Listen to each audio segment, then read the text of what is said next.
안녕하세요. 혹시 기독교 세례를 준비하고 계신가요? 잘 오셨습니다. 오늘 이 시간에는요, 세례를 받기 위해 꼭 알아야 할 핵심적인 믿음의 내용들을 아주 명확하고 또 간단하게 정리해 드릴게요. 마치 책을 보면서 한 문제 한 문제 따라가듯이 저와 함께 차근차근 살펴보시죠. 자, 그럼 가장 중심이 되는 질문부터 시작해 볼까요? 바로 이겁니다. 세례를 받으려면 도대체 무엇을 믿고 또 고백해야 하는 걸까? 이 질문에 대한 답을 지금부터 하나씩 같이 찾아가 보겠습니다. 우리가 함께 살펴볼 내용은 크게 5가지입니다. 첫째, 세례를 향한 첫걸음. 둘째, 하나님을 아는 방법. 셋째, 죄와 구원자 예수님. 넷째, 새로운 삶과 공동체. 그리고 마지막으로 믿음의 약속과 증표. 자, 그럼 책의 첫 페이지를 넘기는 마음으로 첫 번째 주제부터 바로 시작해 볼까요? 네, 첫 번째 파트입니다. 세례를 향한 첫걸음. 부제는 자격과 요건에 대한 이해인데요. 말 그대로 세례를 받으려면 어떤 자격이 필요한지 그 아주 실질적인 부분부터 짚고 넘어가 보겠습니다.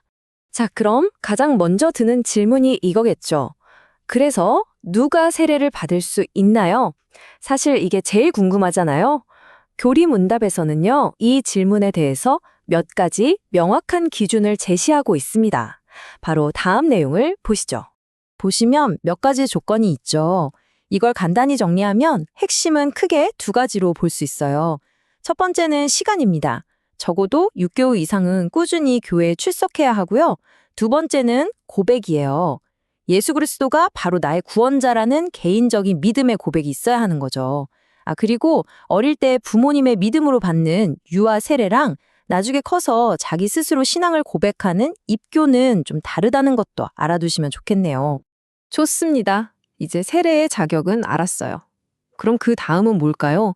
우리가 믿고 고백해야 할 그 하나님은 과연 어떤 분이시고 또 우리는 그 하나님을 어떻게 알 수 있을까요? 바로 이어서 두 번째 파트로 넘어가 보겠습니다. 하나님을 알 수 있는 가장 중요하고 또 기본적인 방법, 그건 바로 성경입니다. 왜냐하면 기독교에서는 이 성경을 하나님께서 우리에게 자신을 알려주시기 위해 주신 영감으로 쓰인 틀림없는 하나님의 말씀이라고 믿기 때문이에요. 성경이 좀 두껍고 복잡해 보일 수 있지만 사실 구조는 생각보다 간단합니다. 여기 보시는 것처럼 딱 2부분으로 나뉘어요. 예수님이 오시기 전의 이야기인 구약, 그리고 예수님이 오신 후의 이야기인 신약입니다. 그리고 각각의 안에는 율법서, 역사서, 시가서 이런 다양한 스타일의 책들이 모여서 결국 하나의 거대한 이야기를 만들어내는 거죠. 자, 그럼 그 성경이 말하는 하나님은 대체 어떤 분일까요? 여기 나오는 개념들이 바로 우리 인간이나 세상의 바른 것들과는 완전히 구별되는 하나님의 고유한 특징, 그러니까 속성이라고 부르는 것들입니다. 예를 들면 스스로 존재하신다거나 절대 변하지 않으신다거나 모든 걸 알고 모든 걸 하실 수 있다는, 와, 정말 대단하죠? 이런 속성들을 통해 우리는 하나님의 크고 위대하심을 아주 조금이나마 엿볼 수 있게 됩니다. 이렇게 위대하신 하나님에 대해 알게 되면 자연스럽게 한 가지 질문이 생깁니다. 그렇다면 우리 인간은 왜 이런 모습일까? 바로 이 질문이 우리를 죄의 문제로 이끌게 되죠. 그리고 그 해결책에 대한 이야기, 세 번째 파트에서 다뤄보겠습니다. 기독교 신앙에 따르면요, 인류의 모든 문제의 시작점은 바로 이 사건입니다. 첫사람인 아담이 하나님께 불순종하는 선택을 했고 그 순간 죄라는 게 세상에 들어왔다는 거예요. 그리고 그 결과 하나님과 우리 모든 인간 사이에 건널 수 없는 강처럼 깊은 단절이 생겨버린 겁니다. 그리고 이 죄는요, 크게 2가지 종류로 설명할 수 있어요. 왼쪽의 원죄는 우리가 태어날 때부터 이미 가지고 있는 죄를 지으려는 경향성 같은 거예요. 아담에게서 물려받은 거죠. 그리고 오른쪽의 자범죄는 우리가 살아가면서 생각이나 행동으로 직접 짓는 죄들을 말합니다. 자, 그럼 이 심각한 죄의 문제를 어떻게 해결할 수 있을까요? 여기에 대한 기독교의 유일한 해답이 바로 예수님입니다. 예수님은 이 문제를 해결하기 위해 3가지 중요한 역할을 하셨다고 봐요. 하나님의 뜻을 알려주는 선지자, 우리를 대신해 희생제물이 되어주신 제사장, 그리고 모든 악을 이기시고 다스리시는 왕, 바로 이 3가지 직분으로 깨어진 관계를 다시 이어주신다는 거죠. 네, 이제 죄의 문제와 해결책까지 알아봤습니다. 그럼 이런 믿음을 갖게 되면 우리 삶에 어떤 변화가 일어날까요? 바로 새로운 삶과 새로운 공동체에 대한 이야기, 네 번째 파트에서 확인해 보시죠. 구원이라는 게 그냥 어느 날 짠 하고 일어나는 이벤트가 아니고요. 여기 보시는 것처럼 하나의 과정, 순서가 있습니다.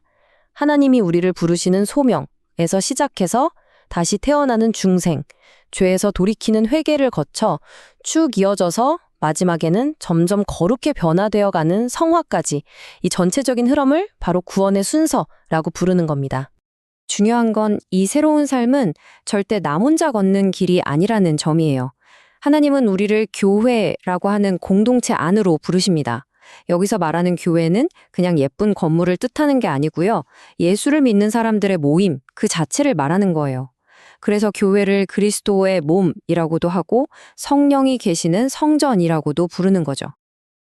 그럼 어떤 교회가 진짜 건강하고 참된 교회일까요? 바로 이 세 가지 표지를 보면 알 수 있다고 합니다. 첫째, 하나님의 말씀이 올바르게 선포되는가. 둘째, 세례와 성찬 같은 성례가 제대로 행해지는가. 그리고 마지막으로 공동체의 거룩함을 지키기 위한 권징이 바르게 시행되는가. 이 세 가지가 바로 참된 교회를 구별하는 시금석 같은 역할을 하는 셈이죠. 자, 이제 거의 다 왔습니다. 마지막 5번째 파트에서는요, 이 믿음의 여정을 구체적으로 보여주는 증표와 약속, 그리고 우리가 무엇을 믿는지 요약해서 고백하는 내용들을 살펴보겠습니다. 우리의 믿음은 눈에 보이지 않잖아요. 그래서 하나님은 우리 다 믿음을 눈으로 보고 또 체험할 수 있도록 2가지 특별한 예식, 성례를 주셨습니다. 하나는 바로 이 문답의 주제인 세례예요. 죄를 씻고 그리스도와 하나가 된다는 의미로 딱 한 번만 받죠. 다른 하나는 성찬인데요. 빵과 포도주를 나누면서 예수님의 희생을 계속 기억하는 예식입니다. 그러니까 세례가 신앙의 시작이라면 성찬은 신앙의 지속이라고 할 수 있겠네요. 와, 지금까지 정말 많은 내용을 살펴봤죠? 이걸 전부 어떻게 다 기억하나 싶으실 텐데 다행히 아주 멋진 요약본이 있습니다. 바로 사도신경이에요. 전능하사 천지를 만드신으로 시작하는 이 신앙 고백은요, 우리가 지금까지 이야기한 모든 핵심적인 믿음들을 아주 짧게 하지만 정확하게 담아내고 있습니다. 전 세계의 기독교인들이 우리는 바로 이것을 믿습니다 라고 함께 고백하는 내용이죠. 믿음의 내용이 사도신경에 요약되어 있다면 믿는 사람의 삶의 원칙은 바로 이 10계명에 담겨 있습니다. 다들 한 번쯤 들어보셨죠? 재밌는 건 이 10계명이 딱 2부분으로 나뉜다는 거예요. 1계명부터 4계명까지는 하나님을 어떻게 사랑해야 하는지에 대한 내용이고 5계명부터 10계명까지는 우리 이웃을 어떻게 사랑해야 하는지에 대한 내용입니다. 자, 이렇게 해서 세례를 받기 위해 알아야 할 핵심 내용들을 쭉 훑어봤습니다. 어떻게 보면 지식 전달이었지만 사실 이 모든 내용은 마지막 하나의 질문으로 향하고 있습니다. 바로 이 질문이죠. 이제 당신은 무엇을 믿고 따르시겠습니까? 이 질문에 대한 답은 오직 여러분 스스로만 내릴 수 있습니다. 그 답을 찾아가는 여러분의 소중한 신앙의 여정을 진심으로 응원하겠습니다.